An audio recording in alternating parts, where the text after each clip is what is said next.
Salut, si vous ne me connaissez pas, moi c'est Nico et sur ma chaîne je fais des vidéos de lifestyle, des vlogs, parfois des recettes de cuisine sans lactose, sans gluten et aussi parfois des vidéos comme celle-ci où je me pose et je discute avec vous d'un sujet, on parle, etc. Un petit format posé, chill, on discute, un peu chit-chat, un peu podcast, je sais pas trop. Et aujourd'hui on est le 29 décembre, ce qui veut dire que la fin d'année est proche et en ce qui me concerne, j'aime bien regarder dans le rétroviseur, voir un petit peu ce qui s'est passé, les bons moments, les moins bons, quelles leçons est-ce que je retiens au final de cette année. Mais avant que je vous dise ce que moi j'ai retenu cette année, j'ai demandé à mes potes de participer. Avant de regarder cette vidéo, rappelez-vous qu'on est tous à des phases différentes de notre vie, on vit tous des choses différentes, même si on a le même âge, même si on vient de la même famille, même si on travaille ou qu'on étudie, on vit tous des choses à des échelles différentes, on n'est pas aux mêmes phases. Il y a peut-être des choses que vous allez entendre qui vont vous paraître évidentes parce que bah oui, vous ça fait longtemps que vous l'avez compris, et d'autres qui vont vous passer au-dessus parce que vous sentirez sûrement que ça ne vous concerne pas. Le plus important, je pense, c'est de se rappeler que si on retient chacun nos leçons, nos apprentissages entre guillemets, c'est parce qu'on a vécu des choses, parce que les personnes qui partagent ces expériences et leçons-là avec vous aujourd'hui ont vécu des choses positives ou négatives qui leur ont fait réaliser tout ça. On y va? Quelle leçon est-ce que tu retiens de ton année 2024 et pourquoi? Ok, alors, Je suis sur le sujet depuis 18h30. Ça fait plus d'une heure que je suis dessus. Est-ce que tu peux me donner la leçon que tu retiens de cette année 2024? euh, 2024. Tu me disais que c'est pas facile de se remémorer genre tous les temps forts Ouais, qui sont passés dans l'année. non, pas du tout. Hello Nico, alors moi, ma leçon de cette année, c'est qu'il ne faut pas avoir peur d'aller parler à quelqu'un quand on ne se sent pas bien et que ce n'est pas notre problème, parce qu'il sera là pour nous écouter et nous aider à régler ce problème. Voilà, bisous! j'ai beaucoup de trucs qui peuvent me bloquer, où j'ai peur, où je vais trop réfléchir et je vais mettre trop de temps à le faire. Ou alors il faut que je réfléchisse à toutes les possibilités, toutes les options pour être sûr que vas-y, c'est super bien, c'est hyper calé. Mais en fait, de faire ça, ça m'empêche de faire plein de choses, ça me bloque, ça me freine dans plein de choses. La leçon que je retiens, c'est plus une phrase, en vrai que je peux appliquer à tout, c'est au pire quoi. Ça a vraiment été mon motto cette année. Au pire quoi. Et cette année, j'ai sauté en parachute, alors que j'ai peur de l'avion et que je peux même pas marcher sur une bouche d'aération de métro. Si je pouvais sauter en parachute, en gros, vu que c'est un des trucs qui me faisait le plus peur, mais qu'est-ce que je pourrais pas faire d'autre en fait? Je pourrais toujours me dire, t'as sauté en parachute, donc tu peux pas, genre, je sais pas, remplir ta déclaration d'impôt. Bah si, en fait, tu vas pas mourir. Pendant le saut, j'ai tellement kiffé. Et en atterrissant, je me sentais tellement vivante et puissante. Je me suis dit, ouais, mais en fait, il y a qui peut me stopper? Ça passe de sauter en parachute à tenir tête à sa grande sœur, choper une meuf en soirée, faire des trucs fous, tu vois. Mais se dire, allez, vas-y, quoi. Ouais, on va me regarder, ouais, on va me juger, ouais, on va avoir un avis sur moi. Mais tout le monde a un avis sur tout le monde. Moi-même, j'ai un avis sur tout le monde. C'est comme ça. Et tu peux pas empêcher les gens d'avoir un avis sur tout. Et ouais, de faire de toi ton phare, quoi. Chaque risque qu'on prend, c'est faire un peu le saut dans le vide. Je risque de perdre ma sœur, je risque de perdre mon travail, je risque de... C'est faire le saut dans le vide sans forcément être trop attaché. Exactement. Et c'était clairement ça la métaphore du parachute. J'essaie de vachement relativiser les choses. C'est vraiment la leçon que j'ai appris cette année. Ce qui m'a marqué, c'est là tout récemment quand je suis allée à Brest pour ma soeur pour l'aider. Je n'avais pas du tout envie d'aller sur Brest et je l'ai très très mal vécu émotionnellement et physiquement. De devoir y aller ou de... La semaine là-bas a été éprouvante vraiment, mais j'ai trop tout pris à cœur. Donc il y a eu ce moment-là qui est récent, et il y en a eu un autre où quand je travaillais, j'avais hyper mal au dos, etc. Et je prenais pas soin de moi. Et du coup, je pense que la leçon que je retiendrai, c'est écouter son corps, son cœur aussi. C'est hyper important d'écouter ses émotions, ce qu'on ressent, pour pas juste se mettre mal et pas être au fond du trou, en panique, pas savoir quoi faire, comment réagir. Et le fait que justement dans les moments de difficulté, t'es poussé pour dire allez on continue, tu le regrettes? Bah, je le regrette pas spécialement, mais si j'avais pu l'éviter, je l'aurais fait. Parce que franchement, mon corps il a été mis à rude épreuve. Du coup, je dirais ça. M'écouter plus. Genre tu te le gardes pour les années à venir quoi. Ah ouais, complètement. Hello Nico, moi là, ma leçon de cette année, ce serait peu importe si t'es loin de tes amis et de ta famille, t'auras toujours moyen de rencontrer des nouvelles personnes qui sont incroyables pour toi. Donc, ce que je retiens de l'année 2024, c'est que j'ai des amis formidables, déjà, qu'il faut accepter l'aide qu'on nous propose. Quand il nous arrive quelque chose de compliqué, on a du mal à recevoir l'aide des gens, à avoir, je sais pas, accepté une main qui est tendue.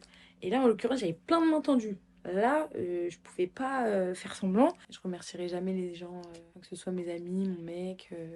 Ça m'a juste donné beaucoup d'optimisme, au fait, et me dire que j'avais juste eu raison d'avoir ces gens-là dans ma vie. Il faut que j'arrête de me dire, ouais, je peux tout faire toute seule. Non, il y a des situations qu'on ne peut pas gérer seule, qu'il faut pas avoir peur de déranger. Parce que moi, quand on vient me chercher, quand les gens ont besoin d'aide, bah, je suis là. Troisièmement, être présent pour mes amis davantage, prendre des nouvelles des gens. J'ai cette illusion qu'une amitié, elle peut durer des années sans forcément avoir contact, sans forcément voir les gens tous les 6 mois. Et en fait, ça marche pas pour tout le monde. Ça, c'est quelque chose que j'ai vraiment retenu cette année. L'amitié, soit tu la moulines et tu la travailles comme une relation amoureuse finalement, soit ça ne fonctionne pas. Plus la distance s'installe, plus le fossé se creuse et plus la personne en face, en fait, se sent délaissée et finalement fait plus les efforts qu'elle faisait pour du coup continuer cette amitié. Moi, je les faisais pas de base. Bah, du coup, ça fonctionne plus quoi. En fait, si on prend pas soin de ses amis, si on mouline pas, si on travaille pas la relation, mais en fait, ça marche plus. En tout cas, j'ai hâte d'être en 2025. Je te fais des gros bisous. Bon, cette année, j'ai eu un petit coup de mou, pas loin, on va dire, d'un petit burn-out, un truc comme ça. Il y a eu 2-3 règles que j'ai retenues. La première, c'était déjà calmer en fait les causes un peu du burn-out pour faire ça. Alerter un peu quand on sent que ça va pas. Et après, quand t'as des coups de mou, des trucs comme ça, même moralement, même physiquement et tout, t'appliques une bonne hygiène de vie, quoi. Vraiment, c'est ça qui te sauve un peu, enfin, qui peut vraiment beaucoup aider. Et moi, il y a 3 points, c'est bien bouffer, euh, bien dormir, donc faire tout ce que tu peux pour bien dormir, se déstresser, boire des trucs avant, enfin j'en sais rien, tu vois. Boire de l'alcool. Non, boire des tisanes, des comme ça, tu vois, psychologiquement, je pense que ça peut aider. Et puis faire du sport, quoi.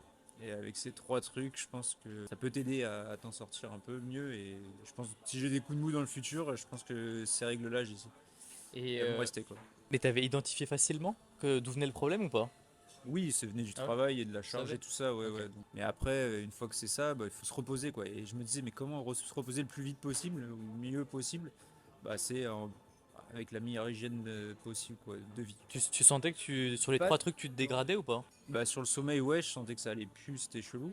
Mais après, une fois que c'est bon, t'as identifié le truc, tu te dis, bon, allez, stop, je change. Faut mettre les 3 en même temps, quoi. S'il y en a un qui flanche, que tu dors pas du tout, bah, au final, tu vas pas te reposer, ou que tu manges mal, bah, ça va pas être terrible non plus. Donc, vraiment, c'est le triptyque, là, pour moi, il faut un peu le respecter, quoi. C'est ouf parce que je suis vraiment, mais genre, j'arrête pas d'essayer de me répéter. Moi, ça fait partie des bases. Genre, de me Ouais. dire, il faut. Enfin, pour maintenir un truc, un équilibre, genre, faut manger correctement, bien dormir et bien se dépenser. Ouais. Genre, Ah ouais, ces ouais, trois pareil. trucs-là, ça te maintient, mais à flot. Enfin, vraiment, dès que vraiment je passe trop de soirs, genre, sans. Enfin, à trop sortir, Ouais. bah, forcément, le sommeil il décline, donc mon moral il décline aussi. Enfin, je le Ouais, sens super. direct. La nourriture, pareil, dès que je mange genre trop dehors au resto, des trucs comme ça, je le sens direct. Et après, le sport, bah, en fait, ouais, bah déjà, en fait, l'énergie, elle s'accumule trop. Genre, Oui, ouais, pareil.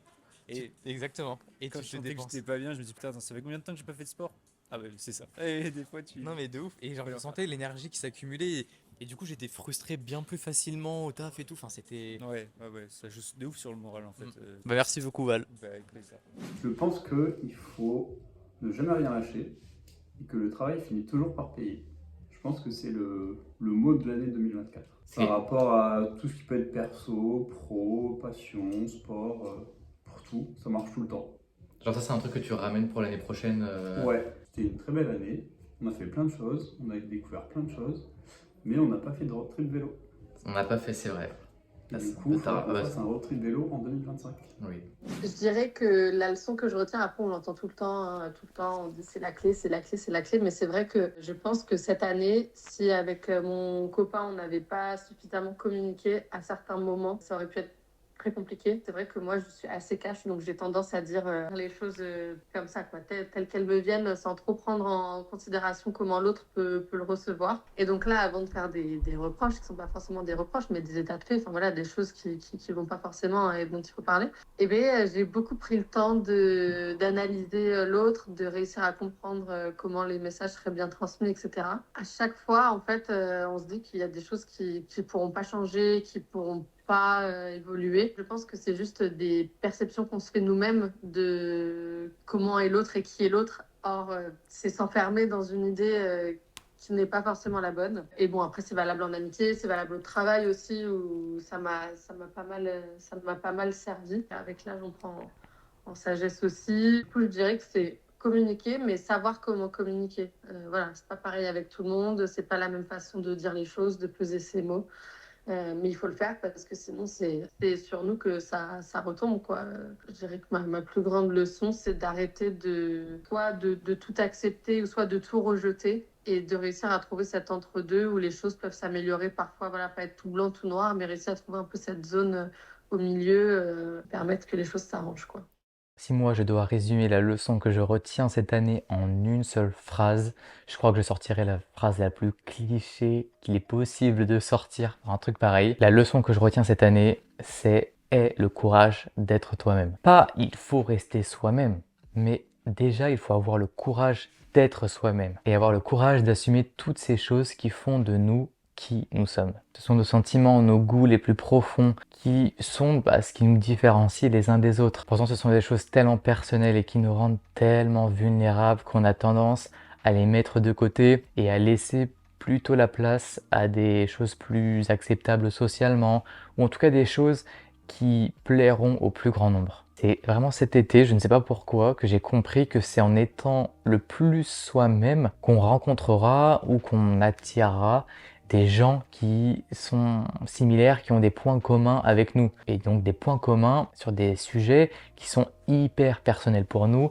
qui sont hyper importants pour nous. Je me suis aussi rendu compte que c'était plus simple d'être soi-même quand on est dans un environnement qui rend ça favorable. Quand on connaît bien les gens de notre cercle proche, qu'on est à l'aise avec eux, qu'on a confiance en eux, qu'on est confortable quand on est avec eux, quand on sent qu'on peut se lâcher, sans être jugé. Être soi-même, ça passe par plein de choses, mais le plus souvent, on se dit que c'est des traits de caractère à assumer et exprimer ses opinions. Mais au final, être soi-même, ce que ça signifie d'être soi-même, c'est propre à chacun. Et pour certains, être soi-même, c'est déjà assumer son caractère, assumer ses opinions. Et pour d'autres, ça va passer par les vêtements qu'on porte, les goûts musicaux, les goûts culinaires qu'on a envie de faire partager à ses amis, les activités qu'on a envie de faire, mais aussi toutes ces choses qu'on trouve spéciales chez nous, des choses qui nous tiennent vraiment à cœur. Évidemment, c'est pas simple de sortir de sa zone de confort parce qu'on donne la possibilité à l'autre de nous juger sur des choses qui sont hyper personnelles, qui nous rendent vulnérables et qui peuvent du coup nous blesser bien plus facilement et bien plus profondément. Mais on peut aussi le voir comme une manière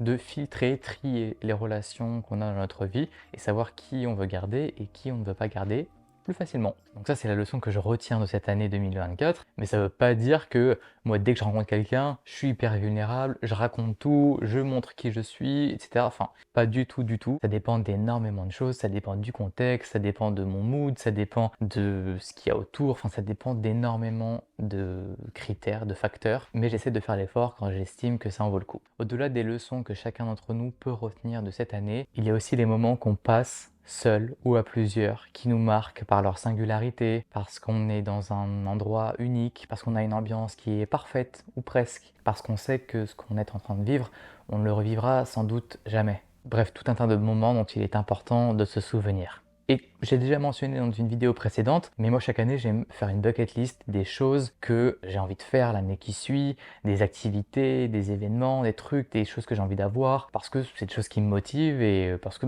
ça me permet de m'assurer que je vais essayer de faire des choses l'année d'après. Sauf que quand j'arrive à la fin de l'année, je regarde ma petite liste et je me dis, oula, il y a une tonne de trucs que j'ai pas fait. Mais quand je regarde mes photos, les photos que j'ai prises et les vidéos que j'ai prises, je me rends compte qu'il y a aussi une tonne de choses que j'avais pas prévu de faire et que j'ai faites. Cette année, j'ai participé à plusieurs concerts, dont un de Naman, qui est un artiste que j'adore, et c'était sur une toute petite scène où vraiment quand il est rentré, il est passé juste à côté de moi et c'était insane comme sentiment, incroyable comme expérience. J'ai aussi pu aller dans des backstage de certains concerts parce qu'on connaissait les musiciens et donc on a discuté avec eux, avec d'autres artistes et tout, c'était incroyable. J'ai repris le sport, en tout cas j'ai redonné au sport la place que ça devait avoir dans ma vie. J'ai commencé la boxe, j'ai repris l'escalade qui est une activité que j'ai intégrée dans ma routine et qui maintenant du coup me fait plaisir de faire avec mes potes. Et j'ai continué le volley qui est mon sport de cœur. Et j'ai voyagé en France et je suis parti à l'autre bout du monde, en Corée, pour la première fois de ma vie. C'était une expérience incroyable qui m'a marqué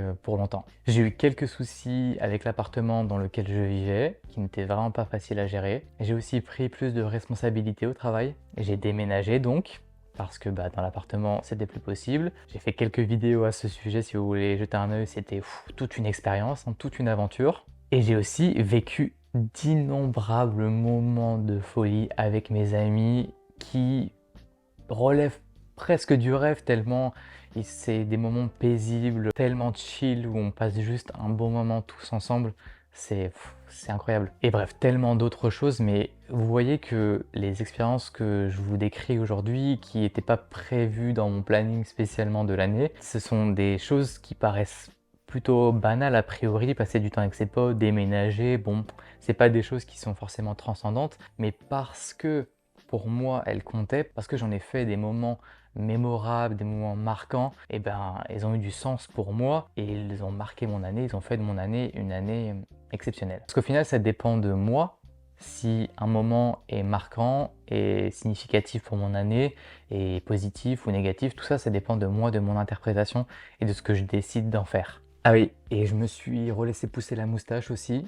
C'était quelque chose, c'était une expérience. Je ne sais pas encore trop ce que je veux en faire, mais ayez ça en tête parce qu'elle peut revenir. Du jour au lendemain, elle peut revenir, la moustache. Et vous, qu'est-ce que vous retenez de l'année 2024? Alors, on peut blaguer, mais je suis réellement curieux de savoir si vous avez des choses à partager. Donc, n'hésitez pas à laisser un petit commentaire en bas de la vidéo. Évidemment, je remercie les personnes qui ont participé à cette vidéo, mes potes qui ont participé à cette vidéo. Et moi, je vous dis à très vite. J'ai déjà rempli ma bucket list pour l'année à venir. Donc, j'espère que je vais pouvoir réaliser plein de choses aussi en 2025.